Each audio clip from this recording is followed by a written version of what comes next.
Welcome to La Cura Podcast. I'm your host, Francisca Porchas Coronado. La Cura will take you on a journey at the intersection of health, healing, and social justice. We will engage in conversations about decolonizing our health and reclaiming traditional ways of well-being and healing. We will explore and honor our multiple identities, cultures, traditions, and remedios. This offering is brought to you by Mi Gente, a political home of Latinx and Chicanx people that is pro-Black, pro-woman, pro-poor, pro-queer, because our communities are all that and more.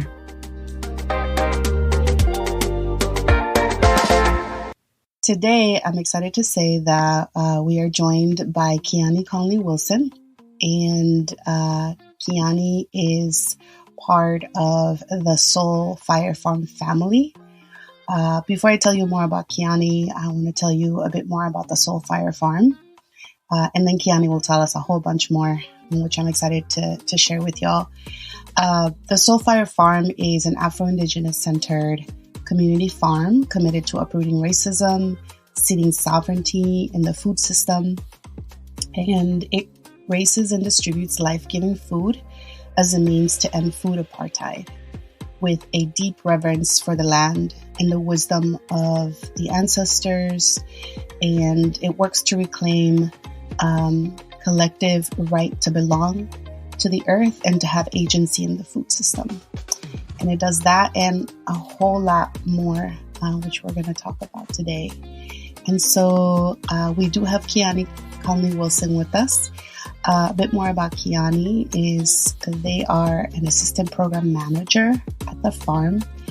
She is a grower, activist, and organizer based in Troy, New York, and is very passionate about environmental justice, anti-racist, pro-feminist organizing, and the power of food across cultures, economies, and environments. Currently, she organizes with local organizations to develop people-centered systems and spaces. And during her time doing sustainability studies, she discovered that her passion for food systems and growing plants, organizations, and movements. With the School for Field Studies, she conducted research on ecotourism, biology, food, and culture in Panama and Costa Rica. And after graduating, she expanded on her knowledge of growing with the Urban Farming Institute of Boston, community gardens, and Soulfire Farms, BPOC immersion. And these experiences led her to start the Common Greens Garden in North Central Troy. So welcome, Kiani. Yes, thank you. It's so good to be here. So I wanted to ask you so many things about the farm. But I thought we'd start with you just telling me more about how it came about. I know it's a beautiful story, and it's also grown to be this just really expansive project that reaches out in all kinds of ways, and it's also very deeply rooted. So yeah, how did it come about? Yeah, so Leah and Jonah, who are the two co-founders of Soulfire, were living in the south end of Albany, and they were having a really hard time getting access to fresh food. They had to walk about like a mile each direction to pick up their CSA, because there was no fresh food really in their neighborhood. And they had two kids, and they both worked full time and all of that. They were still like struggling to get fresh food. And so they talked to their neighbors, and their neighbors were having the same kind of issue.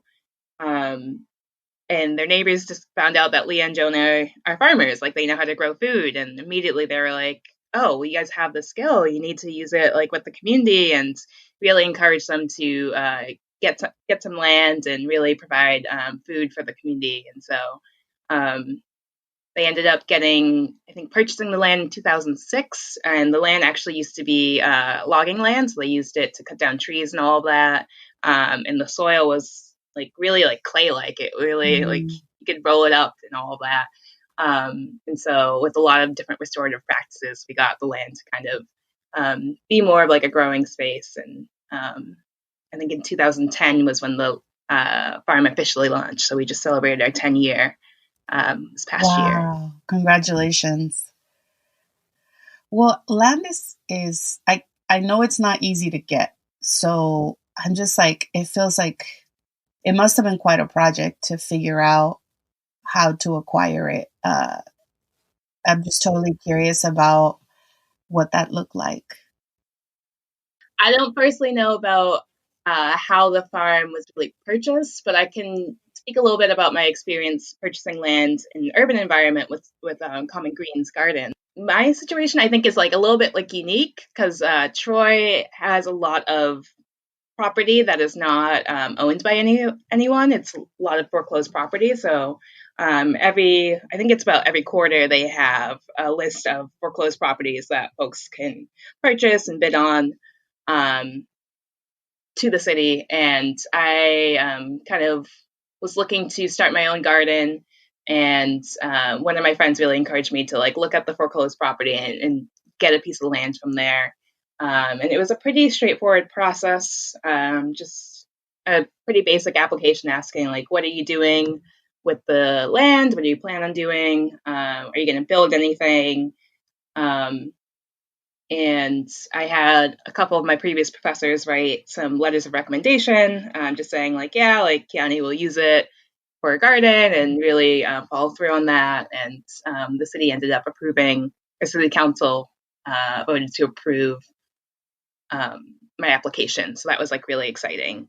And you can kind of bid however you want. I bid about $500, and a friend of mine who also owns a garden was like, "Yeah, you kind of overbid on that, to be honest." So it can be really affordable. The most expensive part of it was really paying these taxes and fees and county fees and all of that, which is about like $700. And there's so many people out there who have no idea that this is even possible. Absolutely. Yeah. I was just talking recently this past season to one of my neighbors at the garden, and he was kind of asking me, like, oh, like, how'd you get this land? And I was like, oh, a foreclosed property list. Like, you should totally look into it and buy something from there. Mm. So it's definitely something that a lot of folks I feel like don't know about. Yeah, definitely a project, I think, for whoever is out there who wants to inform more community about how they can actually work land and acquire it. More of our people just need to be able to do that.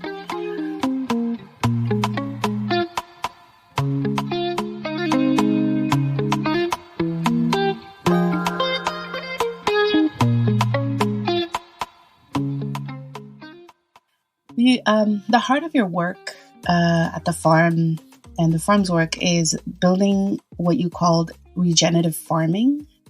And I'm just really curious how you would describe that. I know I read a little bit about how it's essentially the concept of feeding the world without undermining its ecology, right? So that makes a lot of sense.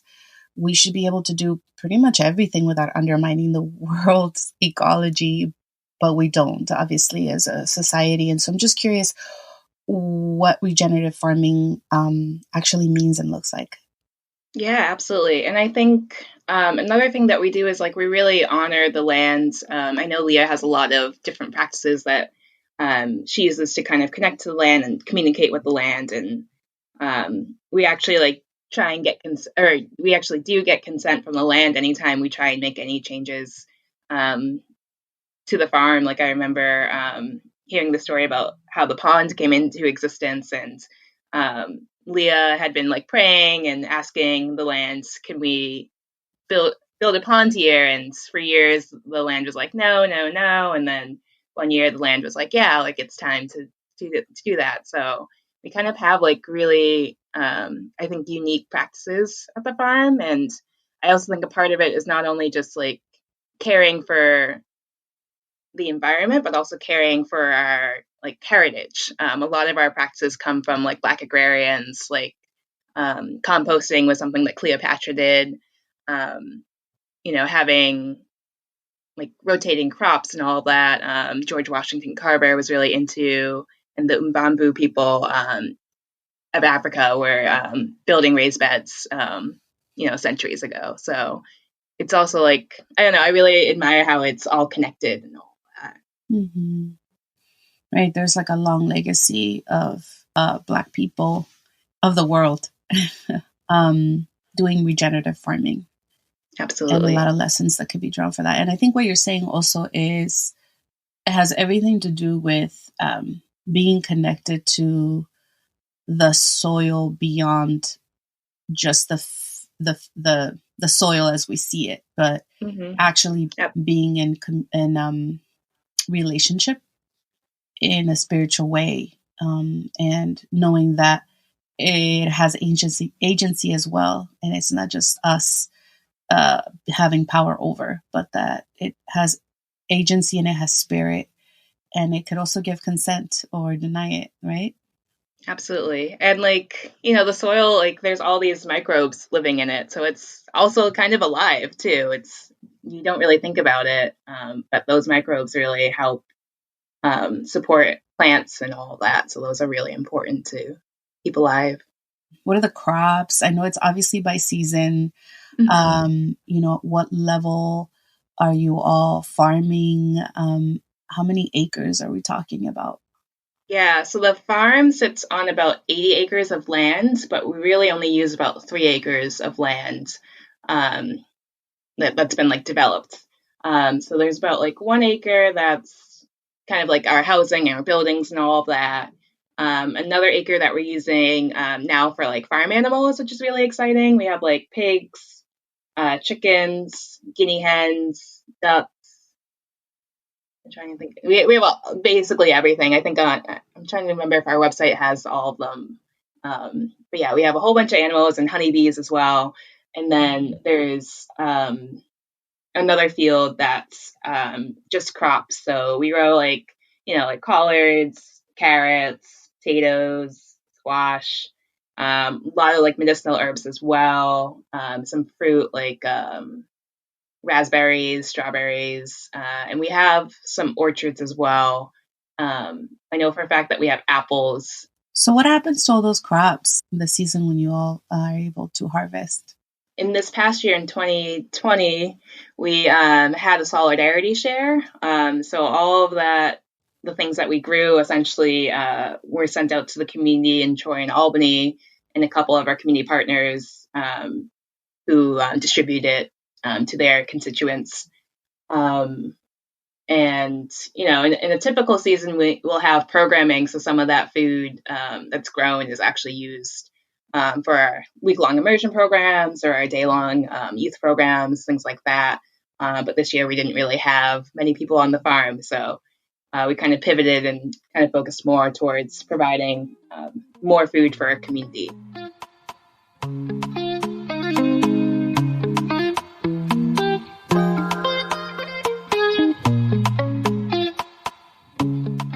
The farm has obviously always been about uprooting racism in the food system and also healing racial trauma. So, I'm curious what that looks like for you all in the practice.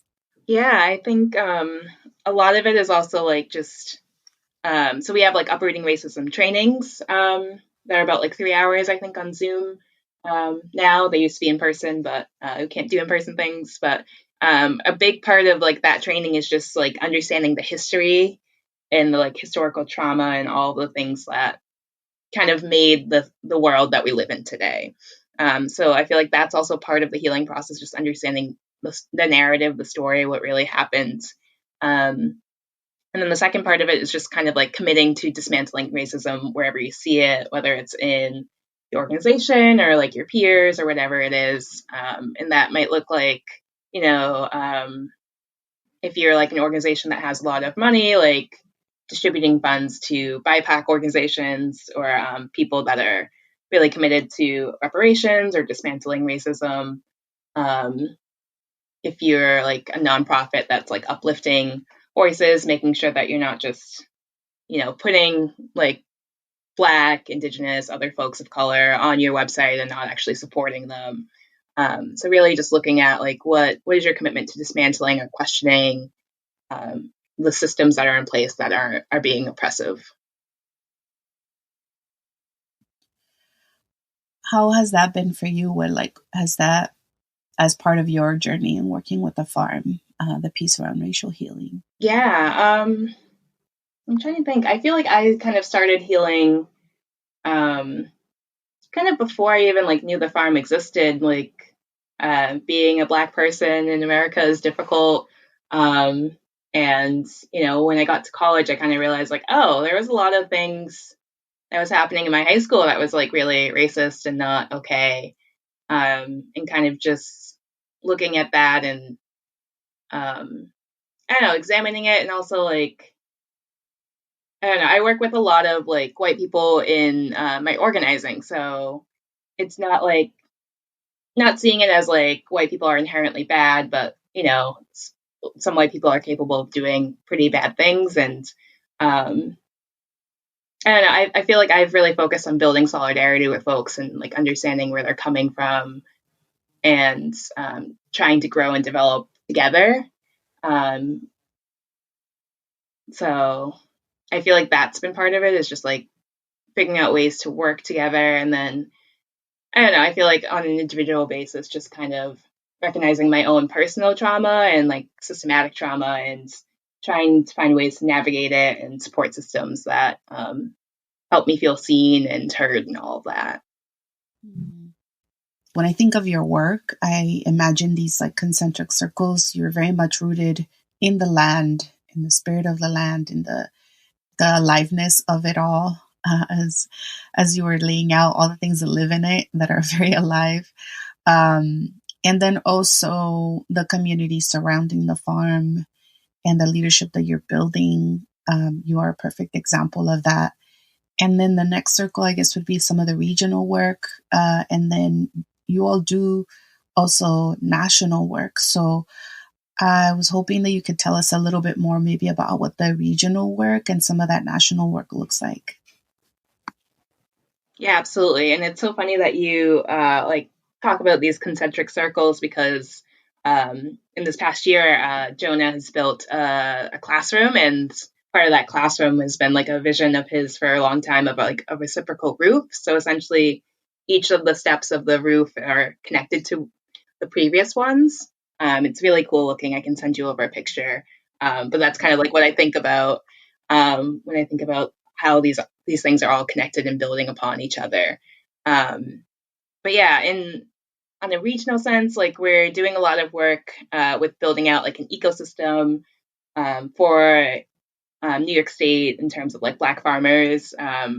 We're working with the New York State Commissioner of Ag and a whole bunch of other folks who, not just our organization, but plenty of others like Black Farmer Fund, Black Farmers United, I'm blanking on some more, but there's a whole bunch more that are involved, and really trying to develop our programs that actually address some of the inequalities that we've been facing as Black farmers, some of the resources that we aren't able to access, and really being deliberate about how those programs might look and how to actually address kind of the injustices, to be frank. And then nationally with things, we recently helped with a whole bunch of other organizations with this Justice for Black Farmers Act, which Booker and Warren, those two senators, and Gillibrand really kind of have been pushing for that.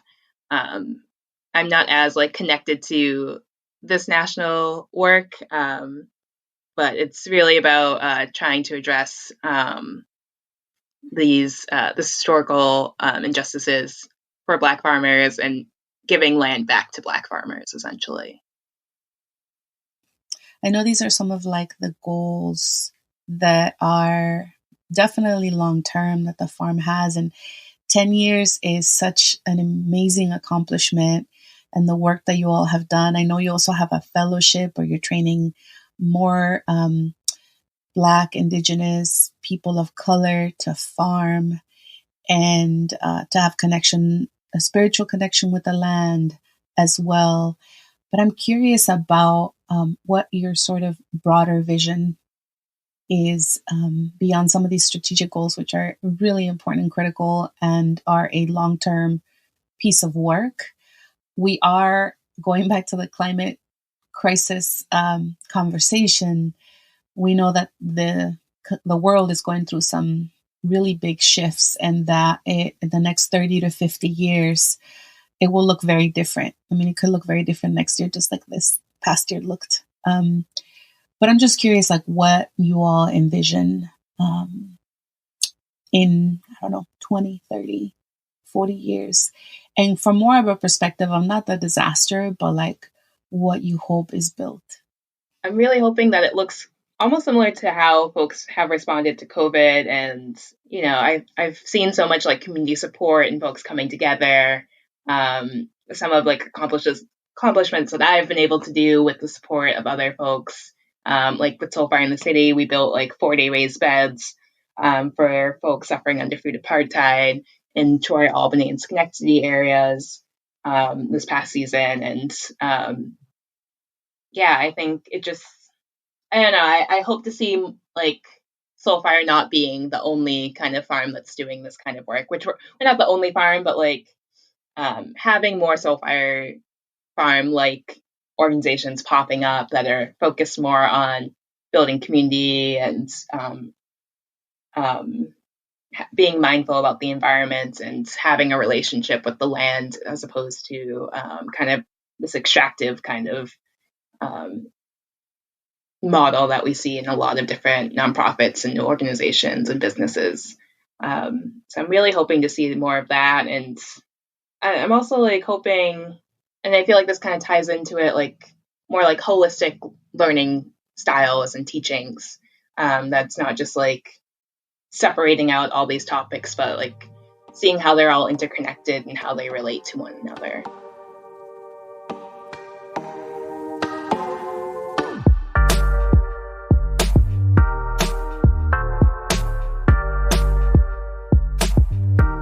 Thank you to Kiani Conley-Wilson of Soulfire Farm.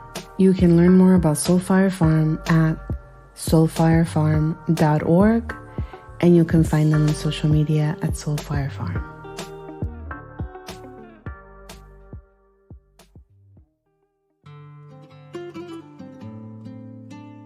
For this week's Mystica Medicina, I'm inviting you to join me for a body-based practice. As you all know, colonization brought us a whole new framework of making the brain, the thinking brain, the cognitive, logical, rational part of us, the dominant part of our body, made it king, as opposed to many of our indigenous traditions' philosophy around body-based practices, body-based wisdom and knowledge. And so I want to invite us to drop into our bodies, to fully incorporate our sensations in our bodies, which for many of us isn't a practice, isn't necessarily something that we tend to do often because we haven't been taught, because that's just not the way society is sort of structured. If anything, we try to run away from whatever our body may be feeling. We tend to shut down pain or shut down whatever that might be so that we can allow the brain to move and to do its thing. At least that's what we think we're doing. I learned recently that 80% of the information that leads to motor action, essentially, and us making moves physically, and also decisions and all that stuff, comes from our bodies. 80%. It travels to the brain, and then the brain processes that and sends 20% of that information back in order for us to physically move. And so if we think about it, our body holds an incredible amount of wisdom in its tissues, in its sensations, in all of its workings. And as a society, we could be structured very differently and move very differently and relate very differently, not only to ourselves, but to each other. So today I want to invite you to stay in your seat if that feels more comfortable or possible. As long as you're somewhere sitting where there is some support for your back. Make sure your feet are on the ground or stand. And if it's possible to stand. And as long as you are standing, very grounded, feet on the ground, I'm going to invite you to just, with the back of your hand, with your fingers, tap. So I'm going to invite you to start with your right side, and with your right and or left hands, or both, tap with your fingers. It could be your full finger, not just the tips of your fingers, but your full fingers. And you can sort of move your fingers a bit around as you do this. And tap on the front of your foot. Get your toes. If you're barefoot, if you're wearing a shoe, it's okay. Ideally, we be barefoot so you can actually feel the tapping. Tap on the side of your feet, your ankles. If possible, tap the back of your feet. And just continue to tap and move up. As you reach your shins, or your shin on the right side. And then just keep moving up, and then go to the back of your leg. Tap the back of your leg, move up to your knee, tap your knee, move up to your thigh, and just tap it all sort of around. And then tap your hamstrings, the back of your thighs, back of your knee, all the way up to tapping your butt or your right cheek, your thigh, your hip, and move up to your right side of your torso, and slowly and gently to the front, to your lower abdomen, your belly button, all the way up to where the diaphragm starts. And then move back. Tap your back as much as you can, if possible. And if not, if it doesn't feel comfortable, don't obviously do it. It's okay. And then come back to your chest, just all around your chest. Mostly, obviously, the right side. Your shoulder. Now with your left hand, take your left hand and tap your arm all around the front, the back, even your elbow, your forearm, even your hand. Just continue to tap. And let's come back to your shoulder, your neck, and just begin to also tap the right side of your face, your cheek, your eye, your head, and the back of your head, your neck. You just keep tapping until you make it all the way to the top of your head. The right side, obviously, your ear, all of that. Now let's take a pause. And just allow your hands to drop to the side. And feel for what that feels like. What are the sensations in your body right now? Is there aliveness coming through? Is there tingling? Is there energy in different parts of your body that you might have not felt before, or that are particularly active or calling for attention in this moment?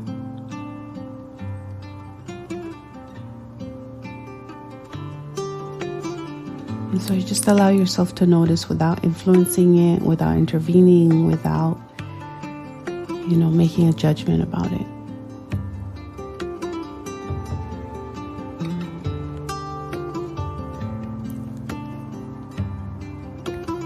Now I'm going to invite us to move over to the left side. And start the same. This time, let's start with the top of our head. Start tapping at the top of your head. Same, back of your fingers. You can start with your left hand if that feels the most comfortable. It does for me. Now continue to your face, your eyes, the left side of your nose, your cheek, even your mouth, your ear, the back of your head. Just tap, tap, tap. The back of your neck, your shoulder. Let's move to the front of your chest, the left side of your chest. Collarbone too. If it feels more comfortable, you can use your right hand. Tap on your shoulder. Whatever part of your back feels possible to tap on or comfortable. And if not, it's okay. And just move down to your belly, right below the diaphragm. Tap on your tummy, the back, your back, your lower back, whatever is possible to touch, the side of your torso. Take your right hand and also tap on your hand, the back of your hand, your wrist, your forearm, your arm, your bicep. Just keep moving, yeah? So let's now go back to the tummy, side of the torso, your hip, your thigh, the front part of your thigh. You can move to the back. You can move to the knee and the back of your knee and tap. Move down to your leg, all the way down to your ankle, the front of your foot, your toes, and if possible, you can tap on the bottom of your feet. I just invite you to come up and just sit there or stand.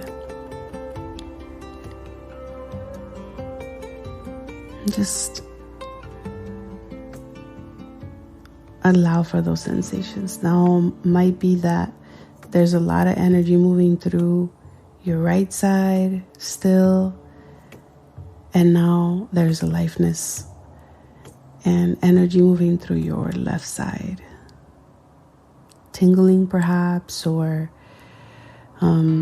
there's there a quality to the sensations that you're feeling? Is there a color you see? Is there temperature? Is there particular warmth in a particular place in your body, your coolness?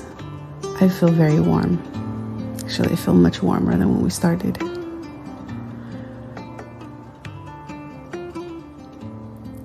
Just pay attention to any sensations that might be showing up for you.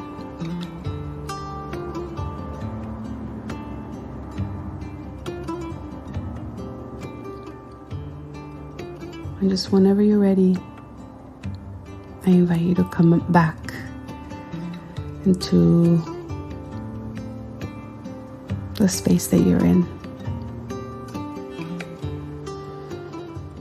And I hope this practice was helpful and that you are encouraged to practice at any time.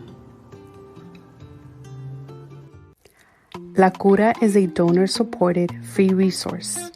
To continue our work and ensure we launch another season and many more after that, we are raising $5,000 by May 25th. I know we can do it together. Can you pitch in and make sure we continue our journey at the intersections of health, healing, and collective transformation? Thank you in advance for your support. We'll send you virtual offerings in our donors-only newsletter to support your journey in your communities. Join me at migente.net/La Cura.